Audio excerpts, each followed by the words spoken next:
بسم اللہ الرحمن الرحیم۔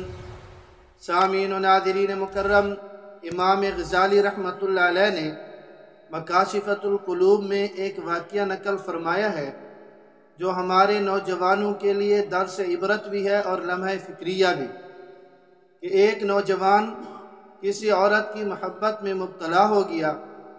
ایک مرتبہ وہ عورت کسی قافلہ کے ساتھ سفر پر روانہ ہوئی۔ نوجوان کو جب یہ معلوم ہوا تو وہ اس عورت کی طلب میں قافلے والوں کے ساتھ چل پڑا۔ رات کے بعد قافلہ جب کسی منزل پر پہنچا اور قافلہ والے ضروریات طبی سے فارغ ہو کر سو گئے، تب نوجوان چپکے سے اس عورت کے پاس گیا اور محبت کا اظہار کرنے لگا۔ عورت نے کہا، جا کر دیکھو کہ قافلہ میں کوئی جاگ تو نہیں رہا ہے۔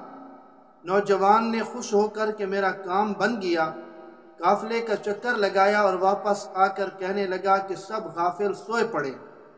تو عورت نے کہا کہ اللہ میاں بھی؟ تو بولا، وہ تو کبھی نہیں سوتا، وہ تو جاگ رہا ہے۔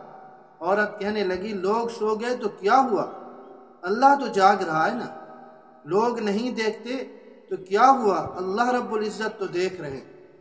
لہذا اس سے ڈرنا ہمارا فرض ہے۔ نوجوان پر خوف الہی طاری ہوا اور کانپنے لگا اور گناہ سے باز آ گیا۔ کہتی ہیں کہ اس کے کچھ وقت بعد ہی نوجوان کا انتقال ہو گیا۔ بعد میں کسی نے خواب میں پوچھا کہ کیا معاملہ ہوا، تو کہنے لگا کہ اس دن خوف الہی کی وجہ سے گناہ سے باز رہا، اللہ رب العزت نے میرے سارے گناہ بخش دی اور مجھے جنت میں داخل کر دی۔ سچ کہتے ہیں کہ جو بندہ اپنے گناہوں سے شرمندہ ہو کر اپنے رب کے سامنے روتا ہے تو اسے مصیبتوں میں سب کے سامنے نہیں رونا پڑتا۔